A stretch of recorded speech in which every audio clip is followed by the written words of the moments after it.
has always been defined as a marker of growth, be it development in a literal sense or a mental capacity.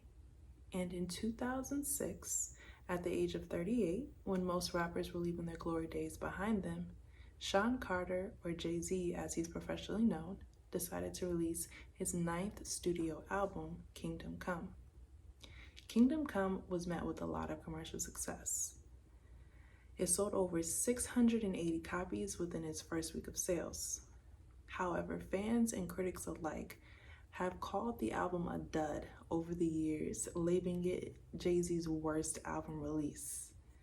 Now, in this video, I will be breaking down my thoughts and sharing what the album means to me in 2025. Be sure to stay tuned, and thank you again for watching. Kingdom Come doesn't play like a dated album in 2025. Its themes on personal growth, loss, and grief over funk and melodic beats still feels fresher than most hip-hop songs released in 2006. The album features appearances by Beyonce, Chris Martin, John Legend, Chrisette Michele, Usher, Sterling Sims, and Neo. Producers on the album are Just Blaze, Dr. Dre, Kanye West, The Neptunes, and a few more. Critics and fans press Jay a lot for his creative takes with this album.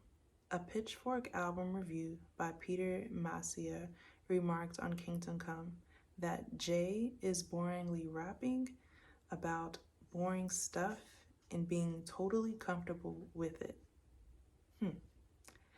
In hindsight, I believe the review was hypercritical, but then again, in 2006, hip-hop artists weren't discussing their feelings. We had artists like Chingy, Young Jock, and Yunior ruling the charts with stereotypical rhymes and forgettable production. It's ridiculous to infer that Hove, at the time of this release, should be rapping about street life, banging chicks, and money over mafioso-inspired instrumentals. Hove solidified himself as a businessman and legendary artist. It's boring to believe that he would have still been the same guy lyrically that he was when he first left Marcy Projects. This album is a perfect introduction for 30-something-year-olds seeking to rock to elevated sounds of hip-hop and production. My personal favorites are The Prelude, Lost One, Minority Report, and Beach Chair. In 2006, when this album was released, I was, I believe, a freshman in high school. Yeah, I was a freshman.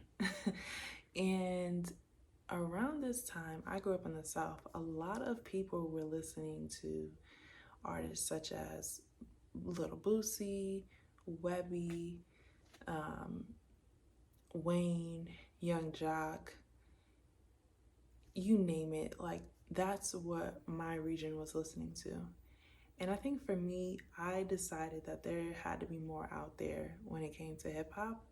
And so that's when my ears started really, like, I would say, developing.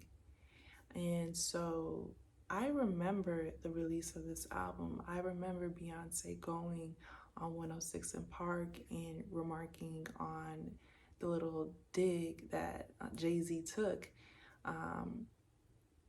at her in the song, and her saying that she loved it. That was in Lost One. So for me, a lot of these songs, they're very like nostalgic. And so as a fan of hip hop, I understand where people are coming from, not, fully engaging with the album, because it is more of a commercial album, but it wasn't a bad album. And so for me, the album was a 7.5. And I think, again, like I spoke about earlier, a lot of the topics that he discussed in the album is something that's still pertinent today, especially when we talk about grief. We're talking about loss of friendships. We're talking about where we're at mentally, you know what I mean? And that's something that's definitely relevant in 2025. I can't say that songs like, They See Me Rolling, as much as I love that song, I can't say that that song is something that is still pertinent, in 2025 and has aged gracefully. I think this album aged well, and I think it is I guess you could say, a sister to 444. Because that album deals with, the 40 somethings. It deals with infidelity. You know what I mean? We all are listening to it. So, again, Kingdom Come is a great album for those in their 30 somethings, for those not wanting to hear that mafioso, rap style all the time. Yeah, it's a good album. And I know a lot of people are still going to feel a ways about me even saying that. I think I saw a recent interview, it was about maybe 2 months ago or so. They were still saying that Kingdom Come was a dud. But I don't know. For me, I'm not gonna say that. It's a 7.5, even now. But thank you again so much for watching. Please like, comment, and subscribe.